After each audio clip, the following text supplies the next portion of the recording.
Muy buenas tardes. Sean muy bienvenidos a otra programación más de La Hora de la Justicia por Dos Reyes Stream. Como siempre nos acompañan Germán Francone. Hoy tenemos un invitado de lujo, Juan Ignacio. Buenas y tardes. Después en la columna deportiva va a estar el Macio con Luis en los últimos 10 minutos. Y hoy queremos aprovechar, si te parece, Germán. Sí. Pónganse el micrófono bien en la boca porque después no se escucha nada. Hablar un poco, quería aprovechar este espacio, estos 40, 50 minutos para contestar algunas de las declaraciones que hizo el abogado de Claudio Contardi con relación al recurso de impugnación que presentó contra la sentencia del Tribunal Oral en lo criminal número 2 del Departamento Judicial de Campana. Hoy salió una nota a primera plana, no en primera plana, sino en una página completa del diario La Nación, que está por ahí, no sé si en la página 18. Pero bueno, básicamente el abogado, que lo tengo que destacar, es un gran profesional, ¿no? Es un abogado muy preparado. Por eso yo voy a distinguir, por un lado, al letrado en sí, y por otro lado, a la estrategia o a los argumentos que está brindando para tratar de recurrir una decisión judicial. Entonces, voy a comenzar resumiendo los agravios que trata el colega, y él distingue en su recurso, están un poco mezclados, ¿no? Todos yuxtapuestos, fusionados, pero bueno, si uno lee atentamente las 100 carillas del recurso, va a ver que hay argumentos que se refieren a lo que se conocen como vicios improcedendo, los vicios de procedimiento, y otros que tienen que ver con agravios que hacen al fondo de la cuestión. Entonces, los primeros agravios, lo que tienen que ver con los pedidos de nulidades, al vicio de procedimiento y a la indefensión que dicen que habría sufrido Contardi a lo largo del proceso, me gustaría aprovechar este espacio para decir algunas palabras. Esto que vas a contar ahora, Chavo, tiene que ver. No lo encontré.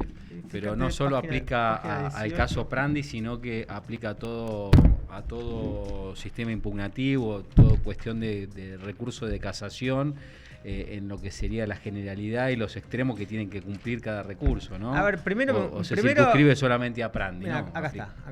El ex esposo de Prandi pidió la nulidad del juicio y la inmediata libertad. Abuso sexual. La presentación ante el tribunal fue realizada por Fernando Sicilia, gran colega, ¿no? El nuevo abogado defensor de Claudio Contardi. Ahí me gustaría contestarle. Primero le repasamos punto por punto cuáles son los supuestos agravios que utiliza el abogado, y después, si querés, debatimos y los generalizamos a otro tipo de situaciones. Y acá, ¿no? El futuro abogado también puede aportar, puedes hablar, tu casa, puedes decir lo que quieras en cualquier momento, no hace falta que pidas la palabra para interrumpirme. ¿Cuáles son los agravios, en definitiva? ¿Qué es lo que dice que está mal en este proceso este letrado? Por un lado, él habla de que hay una violación al principio de juez natural porque el juicio no se sustanció frente a jurados populares, es decir, que no se hizo un juicio por jurados, y además habla de una suerte de indefensión.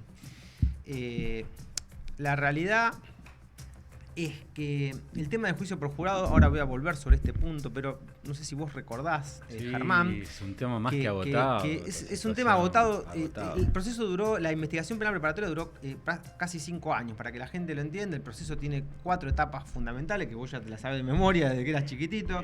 Yo tengo una pregunta, ¿no había él rechazado la opción del juicio por jurado? Sí, a eso íbamos, mirá, muy bien, lo tiene Juani, lo tiene tan claro como nosotros. Muy atento. La investigación penal preparatoria duró 5 años. O sea, la estrategia de Contardi durante estos 5 años fue tratar de evitar a toda costa ir poniendo palos y palos y palos en la rueda para evitar la realización del juicio. Recordemos que Contardi tuvo 6 abogados a lo largo de este proceso, que Julieta se sometió a todo tipo de entrevistas, a todo tipo de interrogatorios, a todo tipo de pericias, y que él sistemáticamente se negó a realizarse la pericia psicológica, se negó a realizarse la pericia psiquiátrica, se negó a contestar preguntas durante la instrucción, y que cuando recién declara en la fase de juicio, lo primero que hace es tener ese furcio que todos escuchamos, que todos vimos, y que dijo en realidad, a preguntas concretas que le formuló, le digo, pero vos abusaste sexualmente de Julieta. Él dijo, no, yo nunca la abusé sin su consentimiento. Así es que, nada, con relación al punto del agravio que se refiere al juicio por jurado, como muy bien acaba de decir Juani, él pidió expresamente en el mes de abril no ser juzgado por juicio por jurado. Vos sabés que lo natural en un juicio de estas características, cuando la pena en expectativa es mayor a 15 años, según el Código de Procedimiento Penal de la provincia de Buenos Aires, es que el jurado, lo natural es que se sustancie ante jurados populares, salvo que él haga una renuncia expresa. Esto es lo que dice el artículo 22 bis del Código de Procedimiento Penal, es decir, el juicio por jurado está instituido como una garantía en favor del imputado.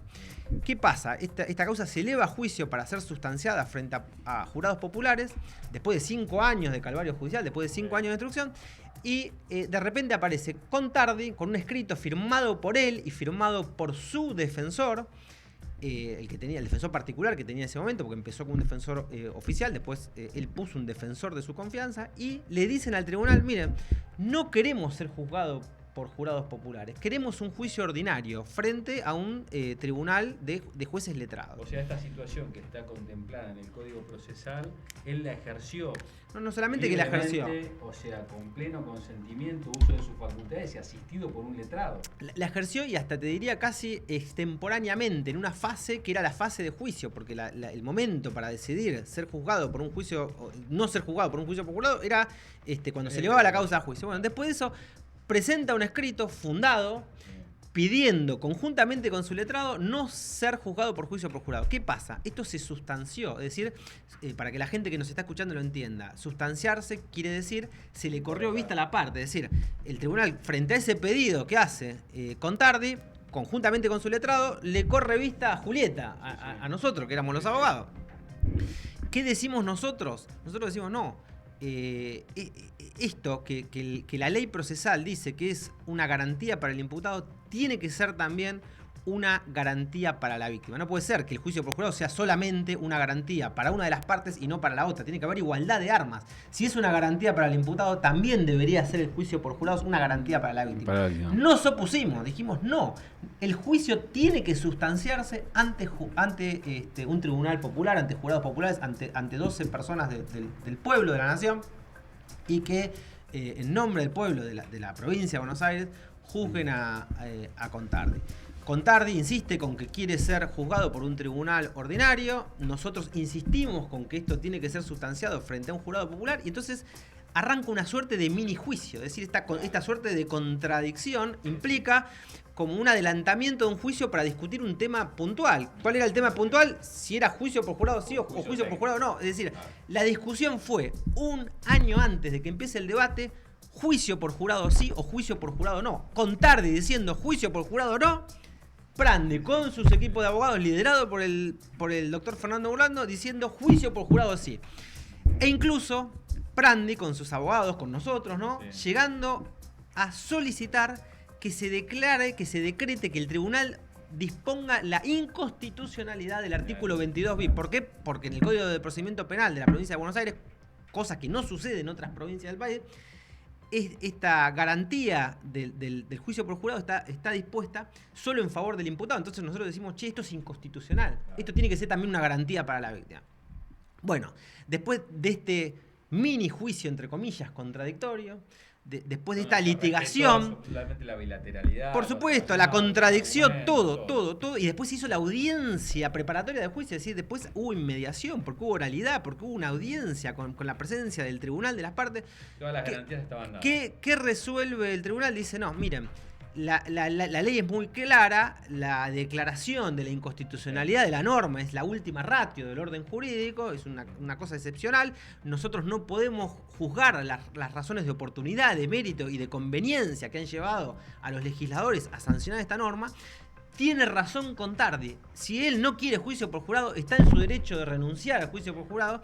Entonces, que el proceso siga su trámite de acuerdo con las reglas del juicio ordinario, es decir, ante un tribunal con 3 jueces, que es lo que finalmente sucedió en el debate oral, público y contradictorio. Bueno, entonces este es el primer planteo que hace. Pero de alguna manera, trasladándonos al plano civilista, si se quiere. O sea, se podría aplicar la doctrina de los actos propios, ¿no? Absolutamente. O sea, se le hizo lugar concretamente a lo que pidió. Sí, se le hizo lugar. Se le hizo lugar después de una contradicción y después de litigar justamente esto. O sea, con lo cual, una verdadera locura. Entonces, no lo apeló tampoco. No, recurrió. Estaba conforme, se notificó personalmente, firmó personalmente el escrito, estuvo presente en la litigación y estuvo presente en la audiencia preparatoria, donde estaba su defensor, estaba Contardi, estaba el tribunal en pleno y estábamos nosotros que le habíamos dicho: no queremos que este juicio sea realizado ante este tribunal ordinario, queremos que el juicio se resuelva frente a jurados populares. O sea, se podría decir que estaba contento con la resolución en ese momento de que no se haga. De que le habían hecho lugar a lo que él pidió. Exacto, es decir, el tribunal le hizo lugar a lo que él estaba pidiendo. No le estaba diciendo: no quiero juicio por jurado, nosotros estábamos diciendo: queremos juicio por jurado, y el tribunal dijo: no, tiene razón Contardi. Bueno. Después de eso, este es el primer argumento, este es el talante de los argumentos que expresa Contardi en su recurso de casación, ¿no? en su impugnación ordinaria ante el Tribunal de Casación de la Provincia de Buenos Aires. A partir del fallo Casano ya no hay duda de que el recurso de casación es un recurso ordinario. En segundo lugar, ¿qué es lo que alega? Indefensión. O sea, una persona que estuvo defendido no por un abogado, sino por 6 abogados. Fue primero por un defensor oficial, después por un defensor de su confianza, después volvió a ser defendido por un defensor oficial, y después por 2 defensores particulares durante la audiencia, y ahora con un nuevo defensor. Una persona que tuvo 6 defensores, que pudo ofrecer pruebas. Déjame agregar algo. Sí. Al comienzo del debate, prácticamente en la primera etapa del debate, estuvo defendido hasta por 3 abogados, 2 defensores particulares y un oficial. Es verdad, igual lo cuento, pues son 6 abogados. Ese abogado lo conté, 6 abogados. Que ofreció pruebas, que metió un testigo por la ventana, porque metieron testigo y prueba documental por la ventana, porque el momento para ofrecer la prueba es cuando la causa se eleva a juicio y el tribunal te da 10 días para ofrecer la prueba. Ellos ofrecieron pruebas ya en el momento del debate, totalmente temporal. El tribunal le hizo lugar a la incorporación de la documental y a la incorporación de los testimonios.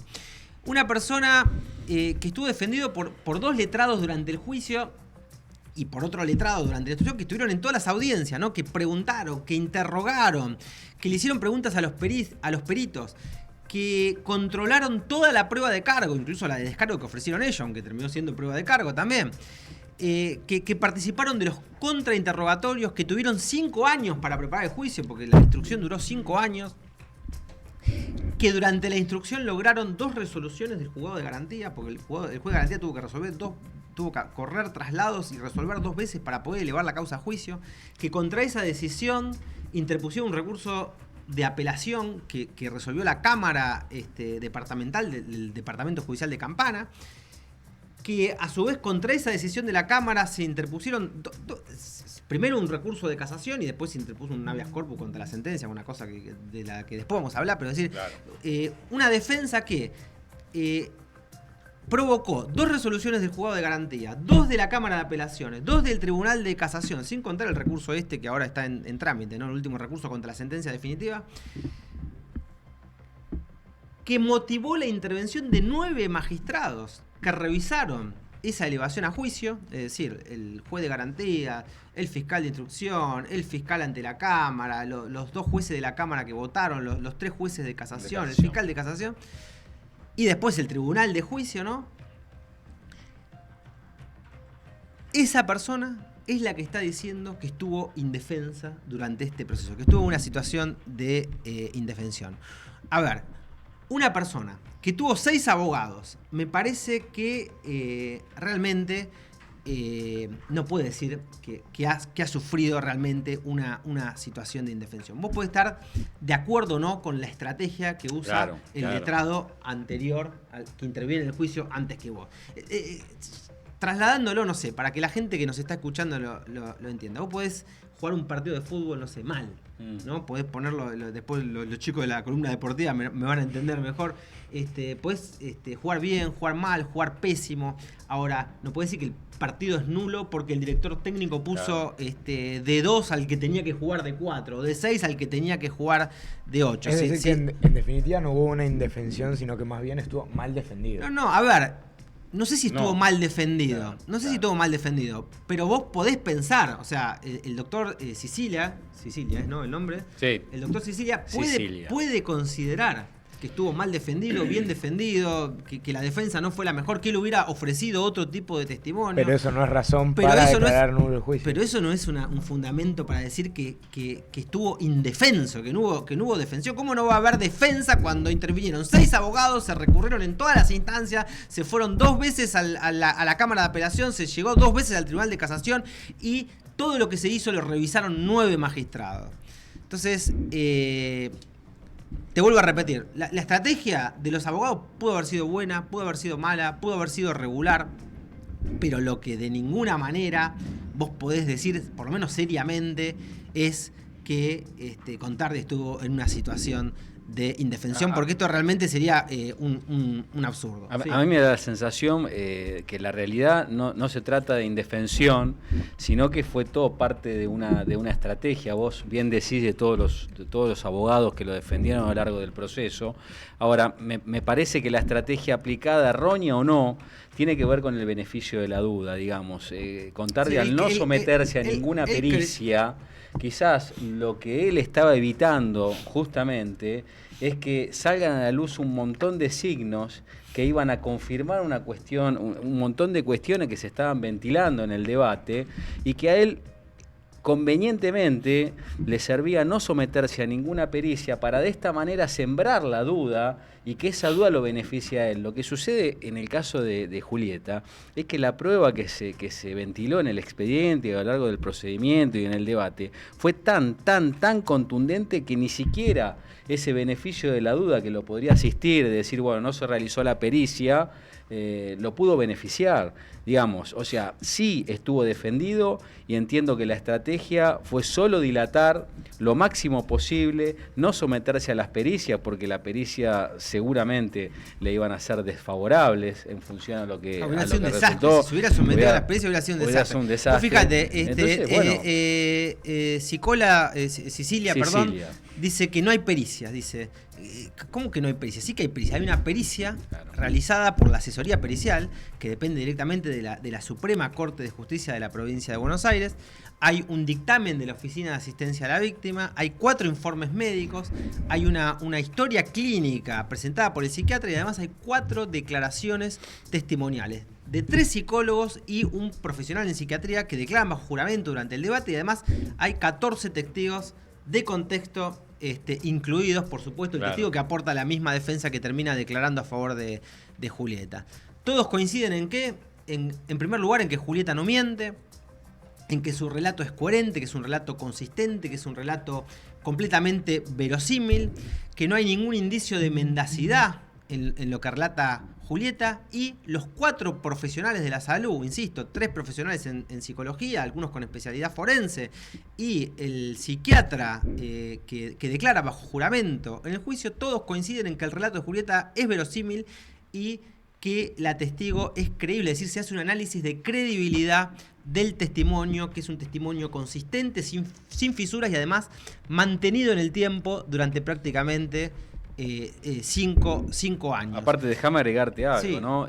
Todos las y los profesionales de la salud mental que la analizaron y la estudiaron a Julieta no son personas improvisadas o de poca experiencia, al contrario. Se le preguntó más preparadas de la se le preguntó sobre su trayectoria, su currículum. Mirá, centenares y centenares de pericias han hecho estas personas. A ver, los profesionales de la asesoría pericial son los expertos más preparados de la provincia, dependen directamente de la Suprema Corte de Justicia de la provincia de Buenos Aires. Nadie puede dudar de la objetividad de estos profesionales, y los de la Oficina de Asistencia a la Víctima dependen del Ministerio Público Fiscal, y hay que decirlo, el Ministerio Público Fiscal, si bien no tiene un deber de imparcialidad como sí tiene el tribunal, tiene un deber de objetividad, y también son profesionales tremendamente preparados y con vastísima trayectoria. Es decir, todos los que declararon. Se hizo una cuenta matemática de cuántas pericias podría haber tenido y se hablaba de más de miles de pericias. Bueno, y no solamente males miles de pericias, sino que, mira, una sola de las profesionales que atiende a Julieta la entrevistó en más de 192 oportunidades. Claro. El psiquiatra la entrevistó en más de 32 oportunidades. Vos le podés, no sé, mentir a un funcionario en una entrevista un ratito. Ahora, vos no le podés mentir a los psicólogos de la asesoría pericial, a los psicólogos de la oficina de asistencia a la víctima, a los psicólogos tratantes, al psiquiatra tratante, a los 4 profesionales que declaran bajo juramento en el juicio en 192 entrevistas o en 32 entrevistas a un psiquiatra, y después mantener toda esa mentira durante 5 años frente a todos los funcionarios, frente a todo el personal administrativo y judicial que intervino a lo largo de este proceso, de este calvario judicial que duró 5 años. No, a ver, tenés menos chance de mantener esa mentira y de involucrar en esa mentira a los 14 testigos de contexto. Tenés menos posibilidad de que haya un error en una pericia de ADN. Es decir, el ADN podría ser más falible que el resultado de la prueba producida en una audiencia, insisto, en donde se respetaron todos los principios, la inmediación, la continuidad, la bilateralidad. ¿En qué coinciden todos los psicólogos y los psiquiatras que han intervenido en este proceso?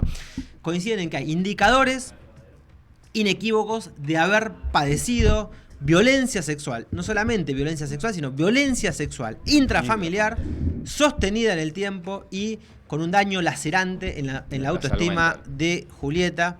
Y si vos a esto todavía le agregás, Germán, que Contardi no quiso contestar ninguna pregunta durante la instrucción, que no se quiso someter a ninguna pericia, que no se sometió a las pericias psicológicas, a las pericias psiquiátricas, que no se quiso entrevistar con ningún funcionario de la asesoría pericial, ni de la oficina, por supuesto, de la oficina de asistencia a la víctima, mucho menos, ¿no? Y que cuando declara en el juicio tiene ese furcio, tiene esa traición del inconsciente, dice, bueno, en realidad siempre que la bucea a Julieta fue con su consentimiento. Si vos a esto le sumás todavía esas expresiones que fueron acreditadas durante el debate, cuando le decía, che, vos tenés cáncer, tenés que ir pensando en hacer tu testamento, vos no vas a cumplir más años, vas a recibir una corona. Bueno, en definitiva, es muy difícil sostener realmente desde la convicción que acá hubo una situación de indefensión. No hubo ninguna situación de indefensión, no hubo ninguna violación a ninguna garantía constitucional.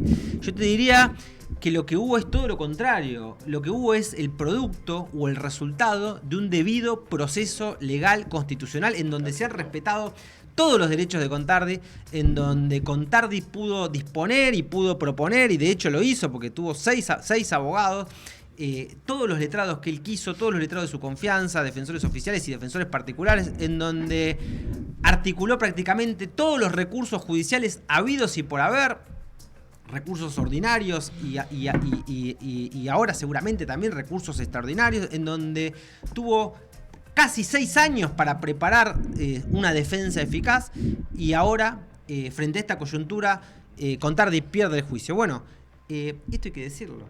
A veces, porque también puede ocurrir a veces, como decía Piero Calamandrei, a veces los juicios los gana la parte que tiene razón. Es decir, perder un juicio no quiere decir que vos estuviste mal defendido, claro, o que estuviste indefenso. Tan sencillo como es.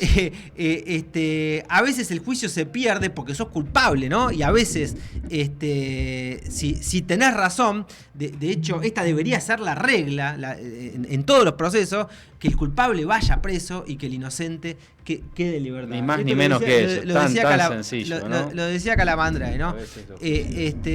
Porque también a veces esto puede ocurrir, dice, que la razón desarmada triunfe frente a la fuerza ciega. Entonces esto es un problema, digamos, de naturaleza óntica.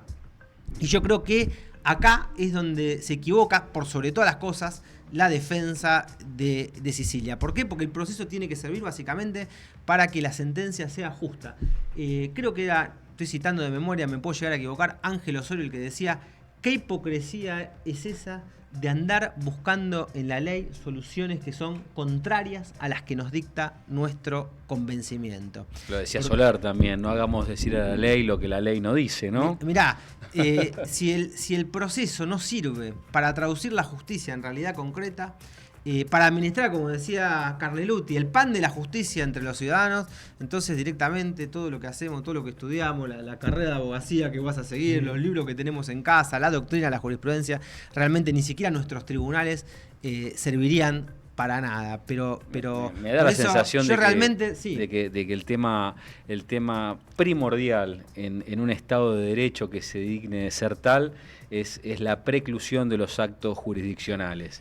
Si nosotros podemos retrogradar las sentencias, las resoluciones, ir para atrás, hacer todo de nuevo, realmente nos ponemos en un plano de una inseguridad jurídica jamás vista, con lo cual tiene que ser muy delicado cuando uno habla de una nulidad, que es la máxima ratio, más cuando se respetaron todas las garantías procesales. Como decís vos recién, el primer agravio apunta a el juicio por jurados o un juicio técnico, digamos, ir en contra de lo que se dijo en su momento para ir hacia adelante, hacia atrás, hacia adelante, hacia atrás.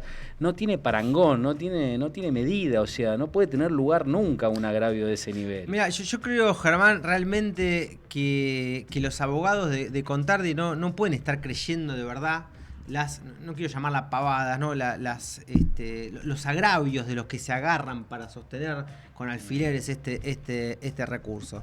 Si no hubo juicio por jurados, en este caso realmente fue porque Contardi no quiso que haya juicio por jurado y porque sus abogados no quisieron que hubiera juicio por jurado. Si las pericias no se hicieron o se evitaron fue porque Contardi no se quiso someter, porque evidentemente, como muy bien vos decías hace un rato, tenía no una cosa, sino muchísimas cosas para esconderle tanto a los peritos como para esconderle al tribunal. Y si hay algo que realmente no le pasó a Contardi fue estar indefenso, todo lo contrario. A ver, te puede gustar o te puede no gustar la manera en que lo defendieron, pero no puede decir que la sentencia no haya sido justa o no haya sido el resultado de un debido proceso legal constitucional. Se respetaron absolutamente todas las garantías. Ahora, por supuesto, los abogados de Contardi tienen todo el derecho, y de hecho lo están haciendo, de presentar todas las impugnaciones que quieran, ¿no? Pero bueno, que después en los tribunales superiores le hagan lugar a esas impugnaciones, de presentar la impugnación, por supuesto, hay un abismo. Estamos, como decía antes, en la fase de impugnación, entonces ya Juani lo sabe de memoria. ¿Cuáles son las fases del proceso, Juani? Y la investigación penal preparatoria, el juicio oral, la fase de impugnación y después la fase de ejecución. Ya terminamos la investigación penal preparatoria, se terminó la fase de juicio, estamos en la fase de impugnación. Entonces ahora es para eso esta etapa. Puede recurrir, puede hacer revisar la sentencia, por supuesto, puede interponer un recurso no puede interponer un habeas corpus como hizo al principio, que eso fue para la televisión, un habeas corpus contra la sentencia definitiva de un tribunal oral. Realmente no era la vía correcta, no era la vía indicada. La Cámara de Apelaciones se lo hizo saber en 24 horas, pero por supuesto que está en todo su derecho de articular el recurso de casación ante el máximo tribunal con especialidad penal en la provincia de Buenos Aires. ¿Cómo venimos con el tiempo? Ahora interpuesto ahora lo que sí, lo que digo es, vos tenés todo el derecho de recurrir, pero ahora chicanas burdas, decir que se violó la garantía de juez natural porque el juicio no fue por jurado, cuando todo el proceso dijiste lo contrario, sostuviste y litigaste lo contrario. Decir que después de que perdés el juicio prácticamente por goleada, en realidad no se demostró lo que se demostró, porque se demostraron con creces los extremos que fueron materia de acusación. Porque vos fijate, si 14 testigos, si 4 informes médicos, si una historia clínica, si 2 dictámenes periciales contundentes, si 3 declaraciones de psicólogos, si una declaración de un psiquiatra tratante, si 192 entrevistas con una psicóloga que declara bajo juramento frente al tribunal, si 32 entrevistas psiquiátricas, si 4 informes lapidarios de indicadores inequívocos de abuso sexual intrafamiliar, prolongados en el tiempo, ¿no? Si un relato coherente, consistente, sin fisuras de una víctima que lo mantiene durante 5 años y eso es ratificado por todos los testigos de contexto que desfilaron frente al tribunal técnico, si eso no alcanza para probar un abuso sexual en un hecho de estas características, entonces directamente habría que eliminar el artículo 119 del Código Penal. Decir, bueno, el abuso sexual no se puede probar, porque obviamente que los abusos sexuales no se producen frente a las cámaras de televisión o frente a testigos, y es muy raro encontrar a veces pruebas de ADN. Entonces, ¿cómo se prueba un abuso sexual? Y se prueba de esta forma, se prueba con los testigos de contexto, con los testigos del ex ante, con los testigos del ex poi, con la prueba pericial, psicológica y psiquiátrica de la víctima y del imputado, que en este caso, hay que volver a repetirlo, Contardi se negó sistemáticamente a realizar. Ahora, si queda tiempo, me gustaría... Déjame que te diga 2 cositas nada más. Sí, por supuesto. A ver, respecto del estado de indefensión, no solo el patrocinio, digamos, de Julieta, de alguna manera se allanó en algún punto, porque en un momento del debate se pretendió incorporar prueba por lectura y se pretendió incorporar un testimonio totalmente fuera de lugar, a donde se nos corrió traslado. Y dijimos sí, que se produzca la libertad probatoria. La libertad probatoria. Por supuesto, que no todo lo que sirva para demostrar la verdad que se agregue. Lo primero que dijimos, no nos pusimos a litigar con estupideces. Porque decir, queremos demostrar la verdad. Exacto. Queremos, porque el proceso tiene que servir como un instrumento para demostrar la verdad. Esto hay que decirlo también. Y quisieron incorporar prueba documental. Dijimos, sí, incorporen prueba documental, por supuesto. Todo que sí se le dijo. Todo que sí. Vos fíjate esto, ¿no? Yo acá lo analicé, porque son 100 páginas. Te voy a tratar de resumirlo el máximo, porque después tenemos la columna deportiva, pero quiero analizar un poquito. Algo, perdón, Querías decir algo. Sí, a mí me parece como que es un retorno a la misma, por así, estrategia que usaron los primeros abogados durante el proceso de, como vos decís, poner palos en la rueda para que se llegue al juicio, ahora palos en la rueda para que se llegue justamente a la fase de ejecución. A esa fase de ejecución. Exactamente. Es así, lo resumiste de una manera brillante. Muy bien, Juan. Esa fue la única estrategia, meter palos en la rueda para que no se llegue a ejecutar la sentencia. Palos Primero, en la rueda antes del juicio. Palos en la rueda para que no se eleve la causa a juicio, palos en la rueda para que no se haga juicio, palos en la rueda para que no se llegue a una sentencia, ahora palos en la rueda para que no se llegue a una sentencia firme. Comúnmente se denomina como empiojar una causa, ¿no? ¿Sería así? A ver, vos fijate, comienza el recurso, a ver, muy difícil de resumir porque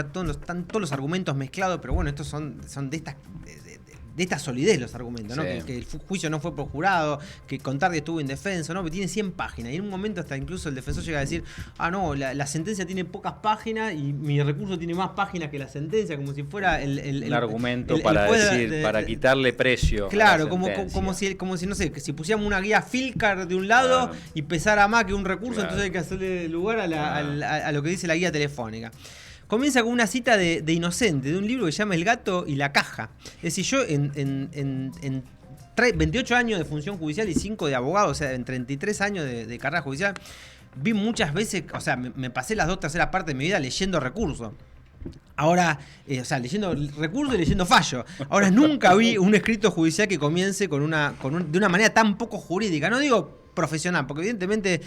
Sicilia es un chico estudioso, ¿no? Esto hay que reconocerlo. Pero comienza justamente con el mismo defecto, pero multiplicado exponencialmente, que es lo que le quiere atacar a la sentencia. Porque dice, no, esta es una sentencia mediática. Y empieza con un párrafo de un libro, La caja y el gato, no sé, que es para los medios, porque claramente ese párrafo no es para el tribunal, no es jurídico. Entonces... quiere comenzar poniendo énfasis en el fallo, que se trata de un fallo mediático y incurre en el mismo vicio que le achaca a la sentencia. Después sigo con el recurso para que la gente lo entienda, el talante de los argumentos que están expuestos en este recurso de casación. Después pasan las carillas 2, o sea, la primera carilla con esa cita del libro El cajo, la gata y la caja, ¿no? Y después la página 2, 3 y 4...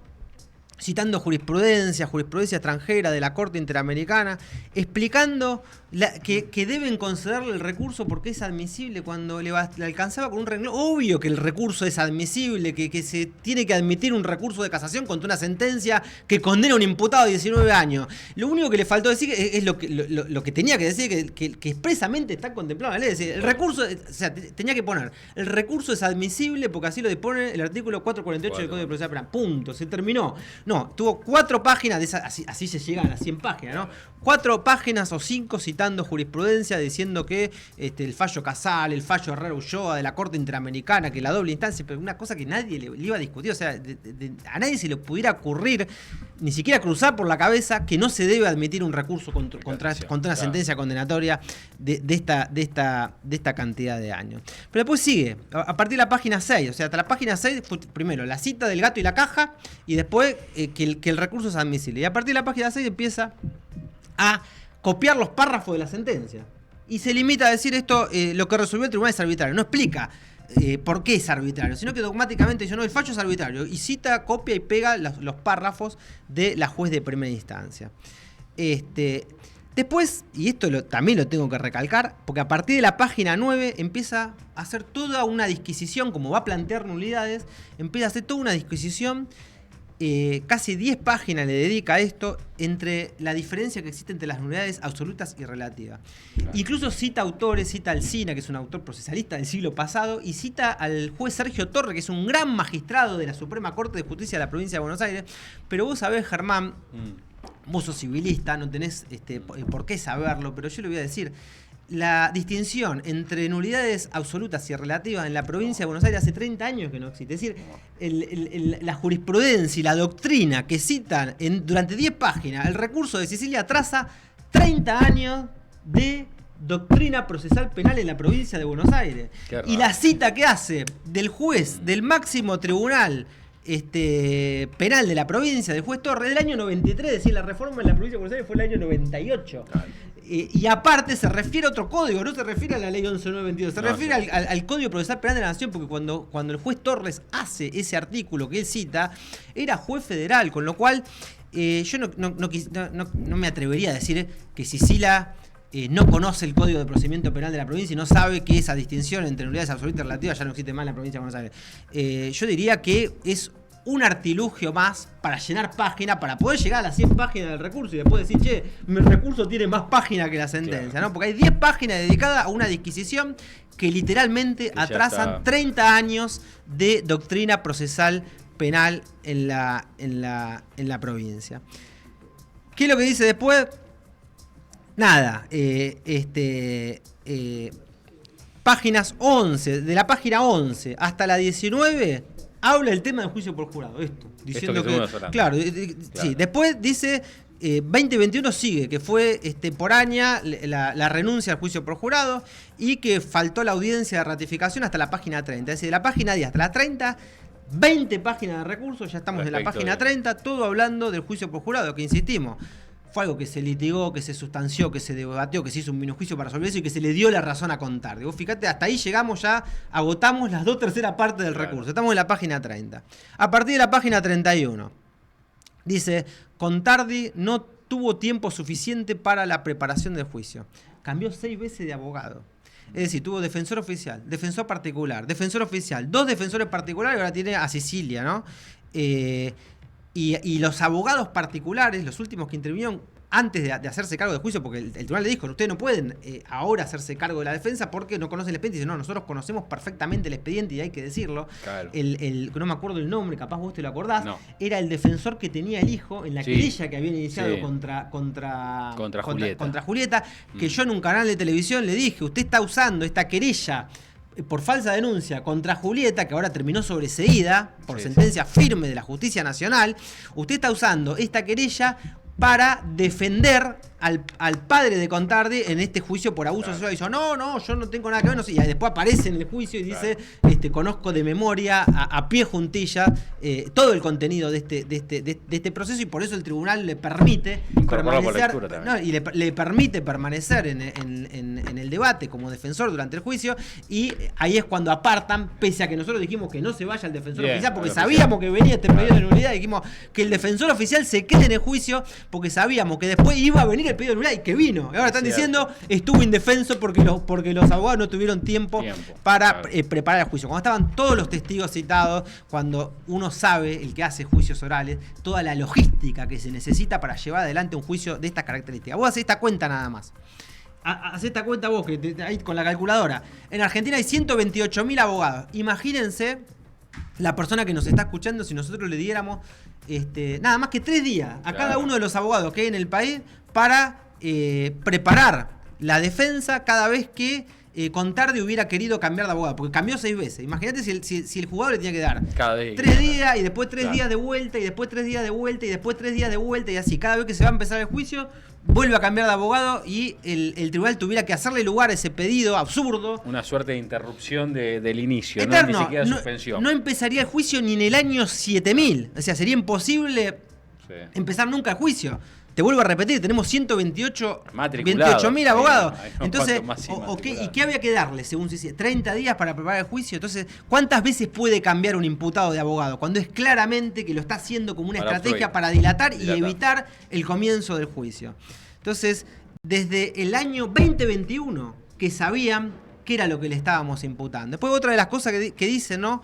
Es que, vos fíjate, de la página 33 a la 40, todo hablando de esta situación de indefensión. En la página 41, 42 y 43, dice el abogado, ¿por qué no se convocaron testigos? Pero se lo tiene que preguntar a los defensores que intervinieron durante la instrucción. Entonces, si no, cada vez que Sicilia toma la defensa de un juicio en donde intervinieron otros abogados, donde intervinieron antes otros abogados, hay que hacer un juicio nuevo. Claro, sería nulo porque no se propusieron los testigos que le gustaban a él. Es realmente un disparate. Llegamos a la página 44. Dice que la sentencia no está fundada porque cita una frase: testis unius, testis nullius. Como que si un proceso de estas características, un proceso por abuso sexual en un contexto de grave violencia de género, no se pudiera probar por un testigo único. Primero, hay que decirle a Cecilia, no se probó con un testigo único, se probó 14. Con un testigo, con 4 informes médicos, con una pericia psicológica, con un informe de la Oficina de Asistencia a la Víctima, con las 4 declaraciones testimoniales de los 3 psicólogos, del psiquiatra, con las 192 entrevistas psicológicas, con las 32 entrevistas psiquiátricas y con las declaraciones de 14 personas de contexto que declararon bajo juramento a lo largo de toda la jornada de juicio oral, público y contradictorio en el momento fundamental del proceso, que es donde se produce la prueba. Pero además también hay que decirle que hay decenas y decenas y centenas de jurisprudencias y de fallos de la Corte Interamericana, de la Corte Suprema de Justicia de la Nación, de la Suprema Corte de Justicia de la Provincia de Buenos Aires, del Tribunal de Casación Penal y del Tribunal de Casación de la Nación, que explican perfectamente todo lo contrario a lo que dice Sicilia en su recurso. Llegamos a la página 45, de la página 45 a la 56. Nada, todo hablando del testigo único, contradiciendo toda la jurisprudencia de todos los tribunales internacionales. Página 57. Se empieza a quejar de la valoración que hacen los jueces de la declaración de Julieta. Dicen, una de las cosas que dicen, que los jueces se ponen en el lugar de los peritos, y esto lo escucharon en un programa de televisión, dice, para hablar de arquitectura hay que ser arquitecto, para hablar de derecho hay que ser abogado, para dictaminar pericialmente hay que ser un perito. Bueno, entonces dice, la juez no puede ponerse en el lugar de perito, aunque todos sabemos que los jueces son peritos de peritos. Son peritos. Pero más allá de eso, después automáticamente él, como abogado de la parte, se pone a criticar lo que hicieron los peritos, cuando eso lo que tendría que haber hecho es proponer, en todo caso, peritos de parte que discutan científicamente sobre el trabajo científico que hicieron sus colegas. Es decir, los agravios contra la sentencia no se fundan en una crítica razonada sobre la prueba ofrecida, sustancial en el debate, sino sobre lo que a él se le ocurre que tendría que haber hecho, o el método que tendría que haber utilizado un perito. Y después se pone a alegar sobre notas que salieron en la televisión. Es decir, en vez de alegar sobre la prueba producida en el debate, se pone a hablar de notas periodísticas. Dice, no, porque en esta nota periodística esta persona dijo tal cosa, este testigo dijo tal. Pero no, o sea, el juicio se sustancia en base a la prueba que se produce bajo la regla del contradictorio. Claro. Para eso hay un juicio oral público contradictorio, para eso se hace un proceso continuo, para eso existe lo que se llama la inmediación, que es el juez y las partes presentes cuando se produce la prueba, y cuando una de las partes dice blanco en un juicio, la otra lo puede contradecir. Si vos pudieras ofrecer prueba en forma unilateral y producirla en la fase recursiva, entonces ganás todos los recursos, porque nadie puede controlar esa prueba que vos estás incorporando. Él está alegando sobre prueba, entre comillas, que no es prueba, que incorpora en forma unilateral en el momento recursivo. Bueno, esas son todas las hojas que siguen. Es decir, trata de producir prueba sin respetar las reglas del contradictorio, sin respetar las reglas del sistema acusatorio. Dice, nadie ve esto, nadie se le ocurrió esto. Bueno, o sea, tuvieron 5 años para decir todas las cosas que dice que nadie vio, y nadie las dijo. Y esto lo revisaron 9 magistrados del Tribunal de Primera Instancia, de la Cámara de Apelación, del Tribunal de Casación y después los 3 jueces del Tribunal Oral. Entonces, nada.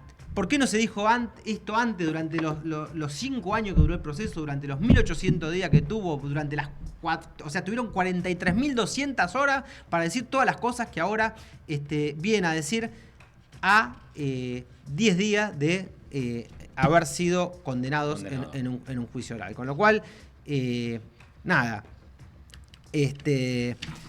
no vamos a repetir lo del juicio por jurado, ya lo dijimos, pedimos la inconstitucionalidad, creo que queda poco tiempo. ¿Cuánto queda? 10 minutitos. Bueno, tenemos a Luis que nos está esperando. La página de la página 65 a la 70 del recurso, el argumento es ¿por qué nos extrajeron testimonio? Frente a la posible comisión de un delito que ¿te acordás que se hablaba de la carcelera? En medio dice, ¿por qué nos trajeron? ¿Y qué tiene que ver que se traiga o no se traiga testimonio con el resultado de la sentencia? En la página 70 se cita una obra de Alsina, de un procesista civil del siglo pasado. Después, bien, chavo, página 71 adelante, pero quiero desmenuzar el recurso. Se le explica al Tribunal de Casación que es un testigo, o sea, 10 carillas del recurso explicándole que es un testigo. Se critica al juez que se colocó en el lugar de perito y después se pone el mismo abogado en el lugar de perito, ¿no? Nada, y así las páginas quedó más que claro, las páginas que siguen. Y, Chavo, de esta situación, o sea, la realidad es que has ventilado acá el tema de este recurso y de alguna manera quedó más que claro que, bueno, está ejerciendo un derecho de defensa, hasta ¿no? las últimas, hasta la página 80, ¿no? Y después directamente, bueno, hay cosas que nada, que son disparates, que directamente son mentiras. Dice que un perito no dijo lo que dijo y que quedó grabado en la audiencia. Y después sí dice, más allá de todo esto, voy a discutir el dolo.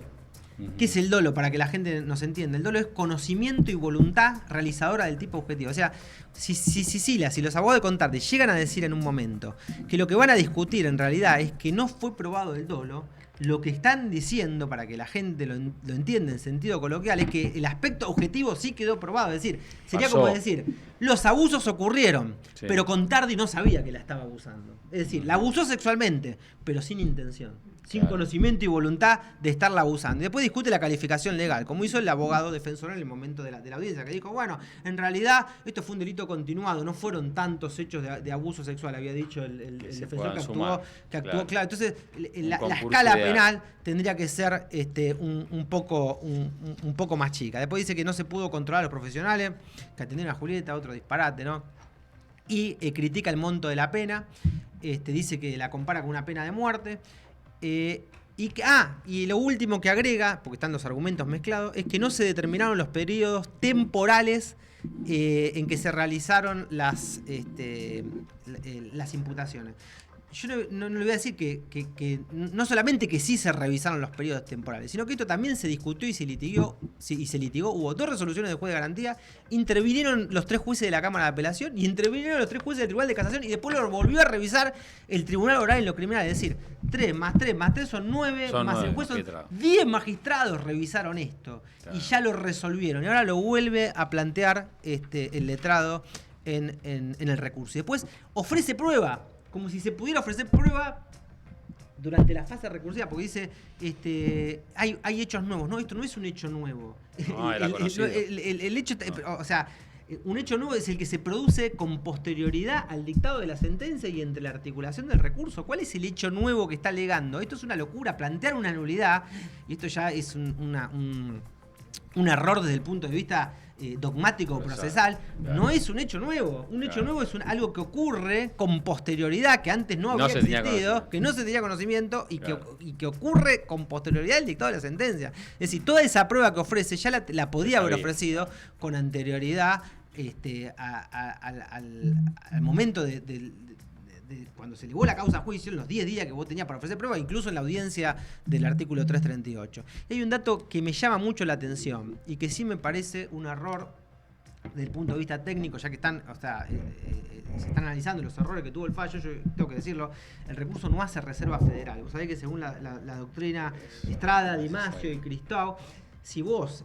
denunciás una cuestión federal a lo largo del recurso, no solamente que la tenés que mantener, al denunciar una cuestión federal, eso te habilita de alguna forma la vía para atravesar los carriles intermedios. Es decir, si realmente los abogados de Contardi pretendían llegar a la Suprema Corte de Justicia de la Provincia de Buenos Aires, les hubiera convenido denunciar alguna cuestión federal. Evidentemente no advirtieron ninguna, no la denunciaron, no hicieron reserva federal y no van a poder llegar a la Corte, y le va a ser muy difícil, a través de la vía del recurso de inaplicabilidad de la ley, poder llegar a la Suprema Corte de Justicia bonaerense, con lo cual te diría que, sobre todo en base a esta doctrina de Estrada, Di Maso y Cristó, las chances de que este caso pueda ser revisado en la Corte Provincial se achican de una manera exponencial. Es decir, la última palabra evidentemente la va a tener el Tribunal de Casación de esta provincia. ¿No sé si quería decir algo? No, quedó más que claro, Chavo. Realmente sí es un tema bastante delicado eso de la reserva. Vos decís que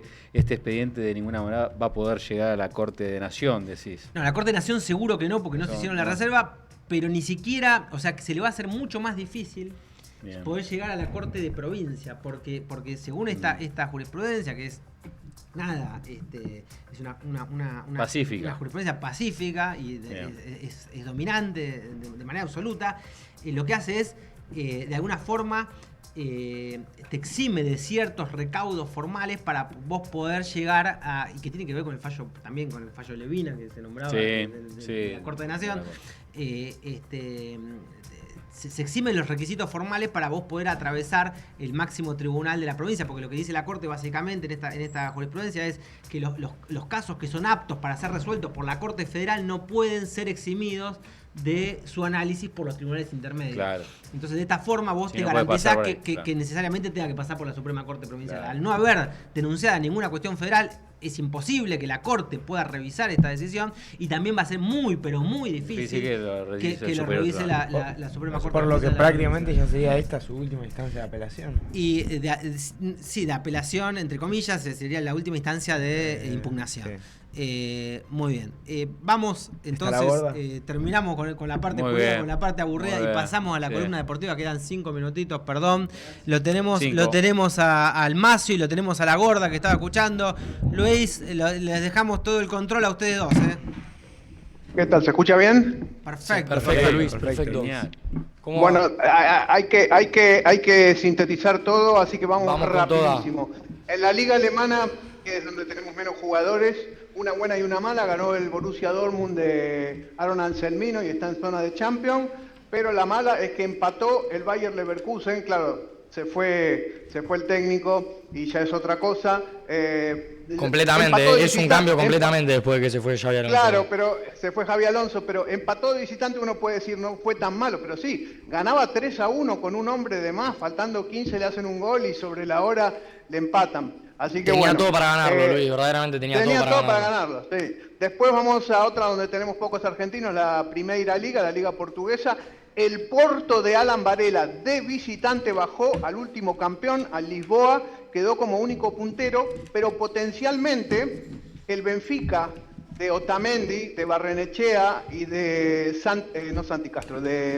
Prestiane, que cuando entra la rompe, ganó. Y si gana su partido pendiente, se pone empatado al Porto de Alan Varela. Vamos a las otras 3 ligas. Pasame, la Liga inglesa, Luis, déjame hablar un poquito de la Liga. Empató el Barça 1-1 con el Rayo Vallecano con un penal bastante polémico a la milla mal. No fue penal. No fue penal. No, claramente no fue penal. Y además, si hubo una figura del partido, fue el arquero de Barcelona, que evitó que cayeran. Realmente merecía la victoria del Rayo Vallecano. La merecía. Claro. Y ahí pasando, Luis, 1-1 empató el Atlético de Madrid con el Alavés. Gol de Simeone. Sí, pero fíjate, arrancó ganando el primer partido, gol de Julián de tiro libre. De tiro libre, golazo. Y se lo dieron vuelta. Arrancó ganando el segundo partido, se lo empataron. Arrancó ganando con gol de Giuliano Simeone, se lo empataron. Siempre arrancó ganando y nunca ganó. Siempre se queda, ¿no? Siempre el segundo tiempo como que se queda. Sí, lo que no entiendo es, bueno, sí, hay un problema contractual. Si hay un problema Antoine técnico Griezmann, para mí. Hay un problema si Antoine Griezmann supera una cantidad de minutos, tienen que pagar el resto del pase 40 millones de euros.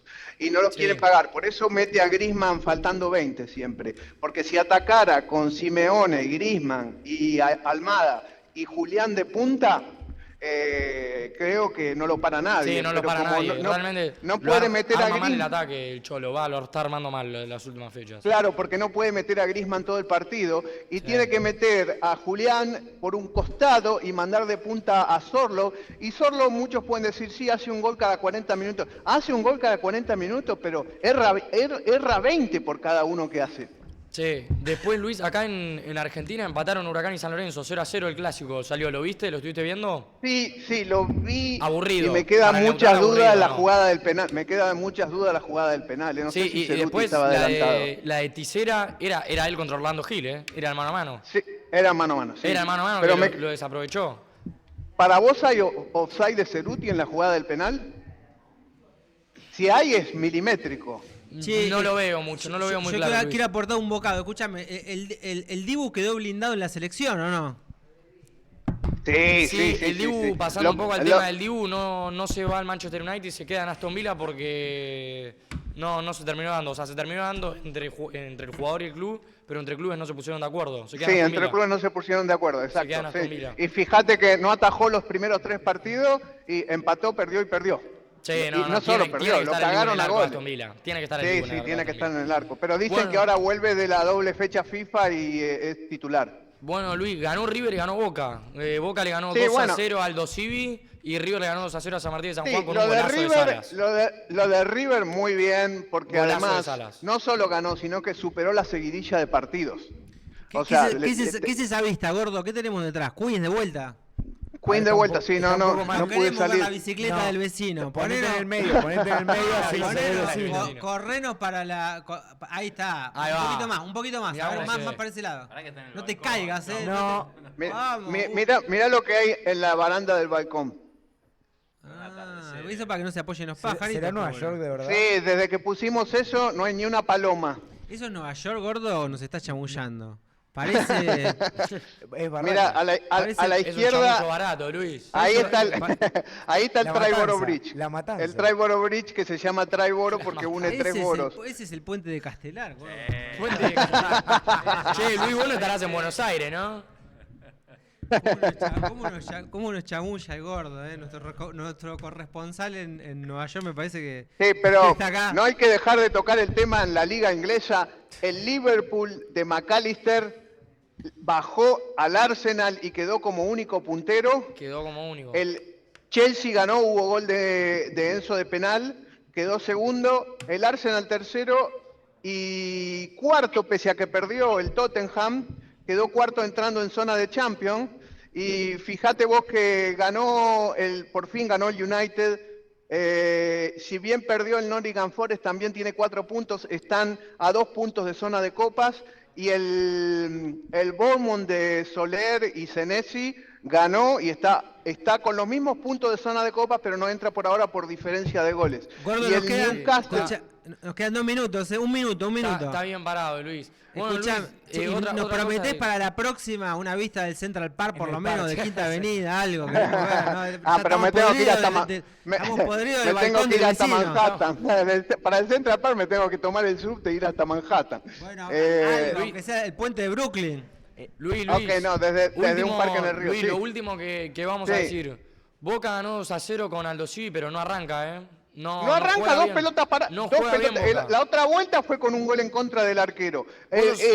La segunda vez fue con 2 goles que debieron ser anulados contra Banfield. Perdón, ¿vos dejaste de ser hincha de Boca cuando asumió Riquelme la presidencia? Sí, soy de Central ahora. Pero sos hincha de todos los clubes. El otro día me dijiste Riestra, Unión, soy de todos los clubes, vos, Luis. Bueno, son simpatizo, les tengo mi corazoncito por esos clubes, pero. Pero no, un panqueque. Oficialmente de Central. Un panqueque. Bueno, ¿Cómo lo ves a Boca, gorda? Nada, no, tenemos que ir, nos van a matar.